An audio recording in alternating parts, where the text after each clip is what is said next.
बिस्मिल्लाहिर्रहमानिर्रहीम, अस्सलाम वालेकुम। बहुत बड़ी डेवलपमेंट्स हुई हैं। जिस रिपोर्ट का इंतज़ार था ईरान की जानिब से कि ईरान के प्रेसिडेंट के हेलीकॉप्टर को हमला हुआ, मारा गया, क्या हुआ, उसकी रिपोर्ट जारी की जाए। ईरान के आर्मी चीफ की जानिब से रिपोर्ट जारी की गई। अब ये रिपोर्ट क्या है और उस पर जो सवालात उठे हैं उसका फ़िलहाल ईरान के पास कोई जवाब नहीं है। जो रूस की जानिब से सवालात उठाए गए हैं और जो सबसे अहम बात यह है कि सिंगापुर में पेंटागन के चीफ लॉयड ऑस्टिन और चाइना के डिफेंस मिनिस्टर जो आर्मी चीफ से भी अच्छा ओहदा रखते हैं, उनकी होने जा रही है एक मुलाकात। उस मुलाकात में सिंगापुर में इनको काम डाउन करने की कोशिश है कि ये ताइवान के मामले पर जो आप करने जा रहे हैं, पूरी दुनिया में अमेरिका और चाइना की जंग छेड़ देगी और इतनी तबाहकुन जंग होगी कि कोई मुल्क बचेगा नहीं। और इस जंग को रुकवाने के लिए सिंगापुर ये मीटिंग करवा रही है। होने क्या वाला है, सारी सूरत हाल को जरा समझे। सबसे पहले आते हैं उस रिपोर्ट की जानिब जो ईरान की जानिब से जारी की गई है। ये पहले जरा रिपोर्ट्स के समझ लीजिए क्या चीजें हैं, यानी पॉइंट्स क्या है जो उन्होंने रिलीज किए हैं। और अजीबोगरीब बात यह है कि जो फिर रूस ने सवालात उठाए हैं वो बड़े हैरानकुन हैं। देखिए, सबसे पहले जो उनके आर्मी चीफ की जानिब से रिपोर्ट जारी की गई है उसके मुताबिक वो कह रहे हैं कि जी हमारी जो इनिशियल दो तरह की रिपोर्ट्स होती है, एक होती है डिटेल्ड रिपोर्ट, जैसे मिसाल के तौर पर एक FIR होती है, फर्स्ट इंफॉर्मेशन रिपोर्ट, एक होती है उसके बाद लेटर ऑन जब आप पूरी रिपोर्ट इन्वेस्टिगेशन का, एक होती है जो आपके पास पहली मालूमात। अब ये है इनिशियल जो रिपोर्ट है उसके मुताबिक वो कह रहे हैं कि हेलीकॉप्टर जो अपने रूट पर जा रहा था, यानी हेलीकॉप्टर बिल्कुल ठीक था और ये अमेरिकन था। वो कहते हैं कि अचानक से इसको माउंटेन्स जहां पर पहाड़ हैं वहां पर ये टकराया। लेकिन इस सारी सूरत हाल में इस रिपोर्ट के मुताबिक ऐसा कुछ भी नहीं था कि वो रास्ता उसका बदला गया, रास्ते से वो भटक गया या उसने अचानक से अपना रास्ता बदला, ऐसी कोई सूरत हाल नहीं है। उसने कहा ये जो क्रैश हुआ है, अब ये सबसे अजीबोगरीब बात है जो आगे चलकर रूस बयान करेगा कि क्रैश जो हुआ है ये आग लगी है इसको। अब ये बड़ी अजीब बात है। वो कहते हैं जिसको आग लगी है, लेकिन हमने जो उसका रैकेज मिला है हमें, यानी जो उसका मलबा है, उसकी तमाम चीजें, उससे हमें ये पता चलता है कि किसी तरह का कोई मिसाइल नहीं मारा गया इसको, ना कोई बाहर से किसी ने हमला किया है किसी भी तरह का। ये बड़ी अजीब बात है। और इस सूरत हाल में उन्होंने कहा असल में हुआ ये था कि ईरान के जो ड्रोन्स हैं वो पूरी तरह पहुंच गए हैं और पहुंचने के बाद टीम में जाकर उन्होंने देखा और पता ये चला कि कुछ नहीं। दूसरी बात, उन्होंने कहा कि रिपोर्ट में पता ये चला है कि कम्युनिकेशन जो हुआ था हेलीकॉप्टर और ग्राउंड कंट्रोल पर वो रूटीन का था। अब ये ऐसी रिपोर्ट है जिसको ऐसा लगता है कि दुनिया का हर एविएशन एक्सपर्ट रिजेक्ट कर दे, खास तौर पर जिन्होंने सवालिया निशान उठाए हैं। अब आप सोचें कि ये रिपोर्ट है, इसमें ना कोई सर पैर है, सवालात ही सवालात है, लेकिन जवाब किसी के पास नहीं है। आप अंदाजा करें ना कि इस वक्त क्या सूरत हाल पैदा हुई है। सबसे बड़ा मामला ये आया है सामने, जो रूस की जानिब से इस पर सवालात उठाए गए हैं। वो कह रहे हैं कि आप ये कह रहे हैं कि गन फायर नहीं हुआ या बाहर से कोई हमला नहीं हुआ, वहां पर कैसे पहाड़ थे जब सारे साथ चल रहे थे, तो वो कैसे टकरा गए।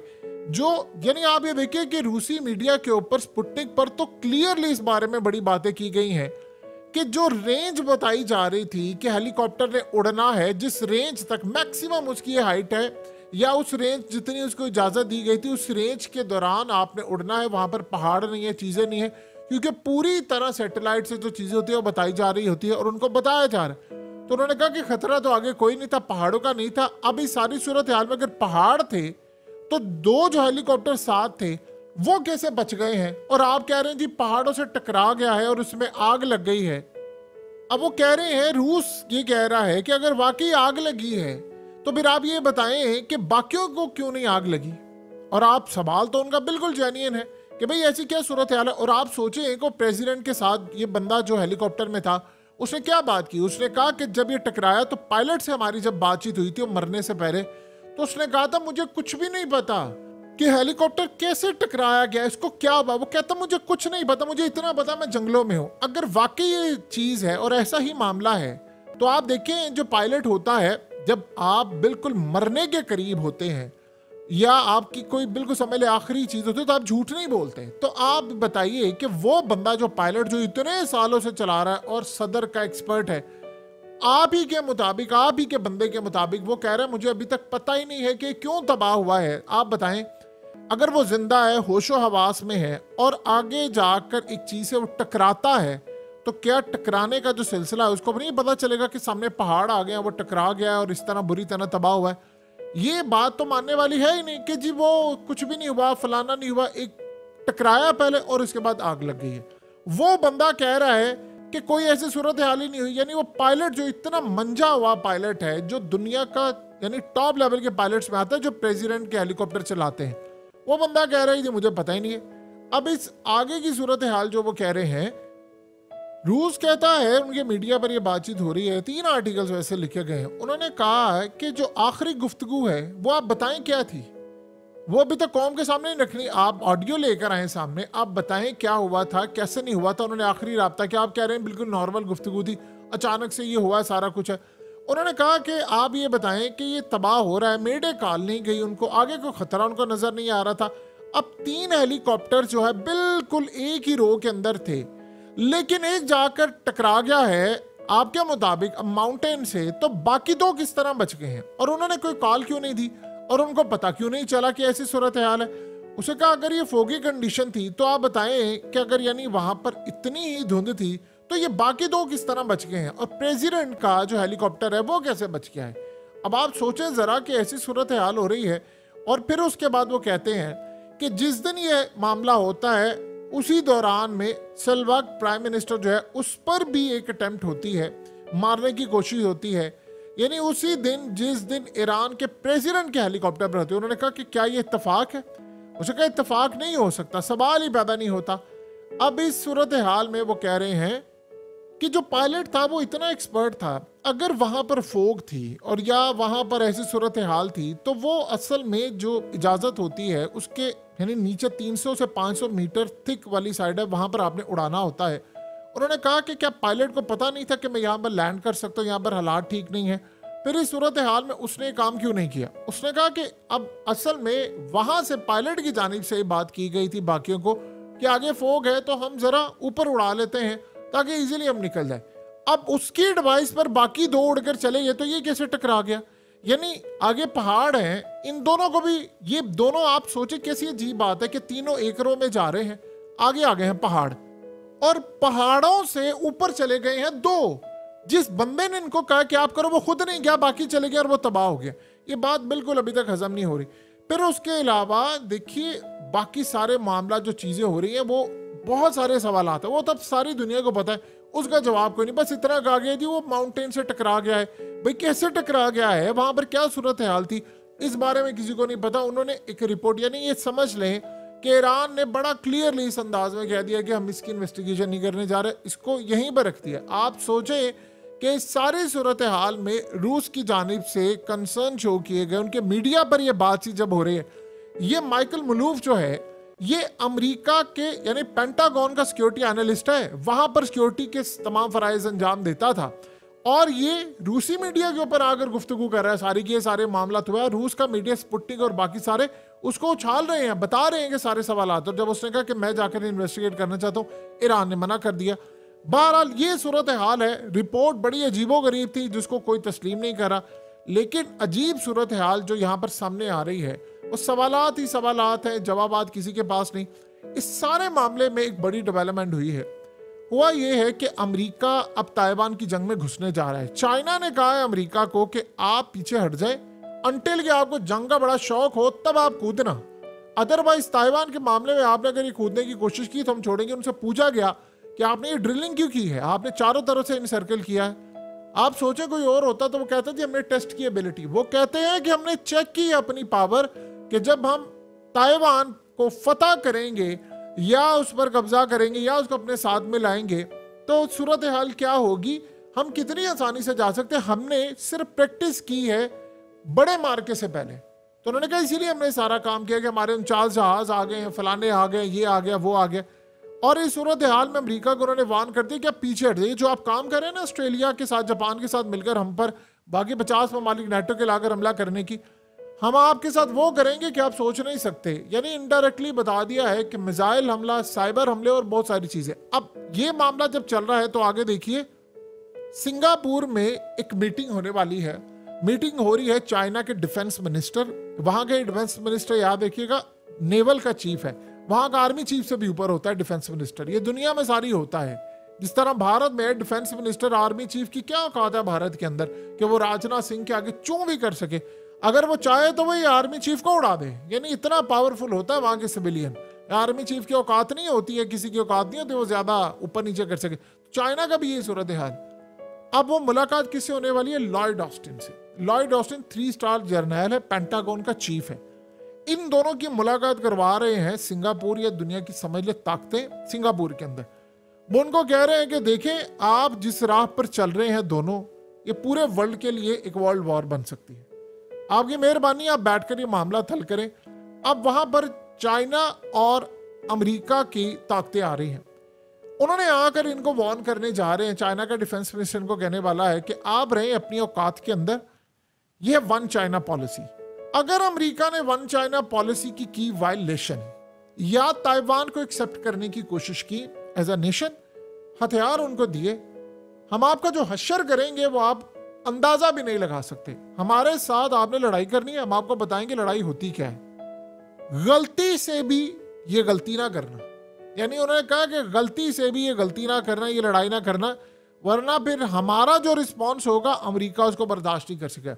अब ये इनडायरेक्टली क्या है? इनडायरेक्टली ये है कि आप इधर आने की कोशिश करेंगे तो इस रीजन के अंदर हम अमेरिका का जो हाल करेंगे, चाहे वो हमास के थ्रू करें, ईरान के थ्रू करें या किसी और ताकत के थ्रू करें, अमेरिका को यहाँ पर रहने देंगे। ये साइबर हमले होंगे, ईएमपी हमले होंगे, डायरेक्ट एनर्जी वेपन से हमला होगा और बहुत सारी चीज़ों से हमला होगा। आप उसको सह नहीं पाएंगे।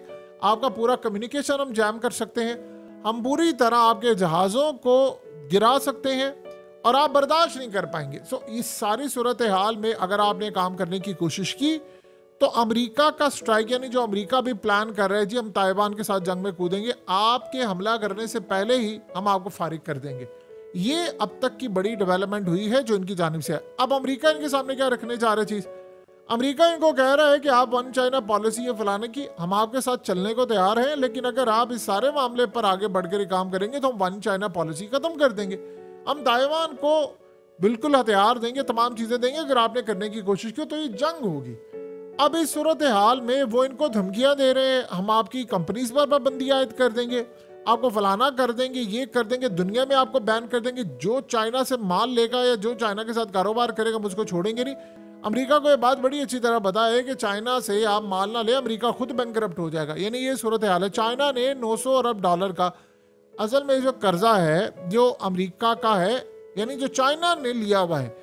अब आप सोचे चाइना उसको मार्केट में बेच देता है वो बॉन्ड्स, अमेरिका तो तितर बितर हो जाएगा, बाकी सारे भी बेच देंगे। तो इस सारी सूरत हाल में वार्निंग और धमकियां इस वक्त शदीद जारी हैं। अमेरिका ये चाह रहा है कि उसे लेवरेज, यानी उससे बहुत सारी चीजें कहे कि तुम अगर चाहते हो कि हम ताइवान के मामले पर ही चुप करके बैठ जाए तो ये नहीं होने वाला। हमने किसी सूरत ताइवान को नहीं छोड़ना और ना हम ये चीज बर्दाश्त करेंगे कि तुम ताइवान को इनसर्कल करो। हमारा मिसाइल सिस्टम, डिफेंस सिस्टम, तमाम चीजें तैयार होंगी। अगर तुमने हमला किया तो हमारी फौज, एयरफोर्स, नेवी, ये तमाम चीजें हमला करने के लिए तैयार होंगी। अब सोचे लॉयड ऑस्टिन ये बात करने के लिए जा रहा है।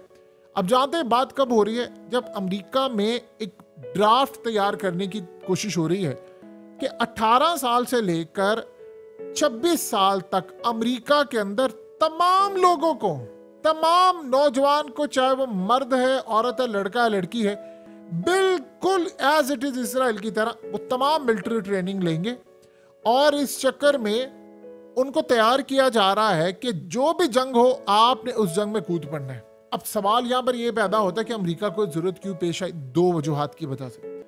हुआ यह है कि इस वक्त सबसे बड़ा मसला अमेरिका के लिए यह पल रहा है कि वहां पर फौज में नौजवान नस्ल ने भर्ती होने से इनकार कर दिया है। असल में अमेरिका ने इतनी जंगें लड़ी हैं, अब उनके अंदर वो जज्बा ही नहीं है कि अमेरिका जाकर तबाही करता है। वो कह रहे हैं कि ये फौज वो नहीं है जो हम सोचते थे। तो उन्होंने कहा हम भर्ती नहीं होंगे। अमेरिका सबसे कम, पिछले कई, जब से अमेरिका का वजूद आया, सबसे कम परसेंटेज अब है जो नए लोग आ रहे हैं भर्ती होने के लिए। कोई फौज में जाने के लिए तैयार नहीं। और ना उनके अंदर कोई जज्बा लड़ने के लिए। वो शिकस्त, देखिए अफगानिस्तान की शिकस्त ने भी एक बड़ा रोल प्ले किया है, और मिडिल ईस्ट में जब से हुसियों ने इनको मारना शुरू किया तब ये रोल प्ले है। तब वो कह रहे हैं कि हम इस सारी सूरत हाल में हमारे पास बंदे नहीं है, नई फौज नहीं आ पा रही, तो हम तमाम लोगों को ये कह रहे हैं कि आप आए और आकर ट्रेनिंग लें, जब आपको जरूरत होगी वो लॉ बना देंगे कि आपको जाना पड़ेगा, जो नहीं जाएगा उसको जेल में फेंकेंगे। ये वहां पर इस वक्त तैयारी है, एक चीज।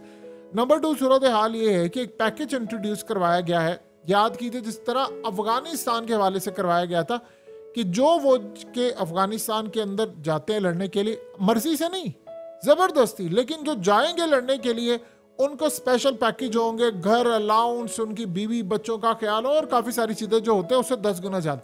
वो कह रहे हैं कि अब जो अमरीकी फौजी जाएंगे इजराइल में लड़ने के लिए, इसराइल की फौज के साथ मिलकर उनको ऐसा पैकेज दिया जाएगा जो आज तक किसी को नहीं दिया गया।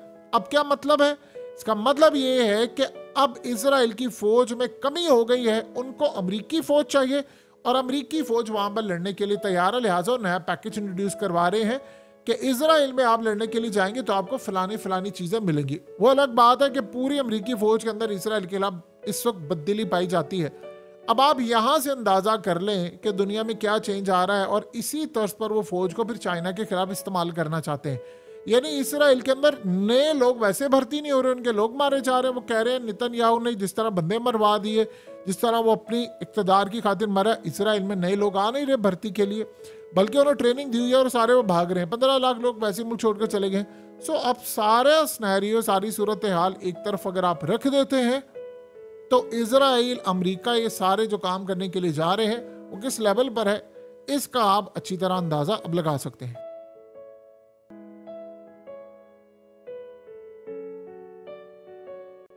हकीकत टीवी को सब्सक्राइब करना मत भूलें, वीडियो को लाइक करें, शेयर करें और कमेंट सेक्शन में अपनी राय का इजहार जरूर करें।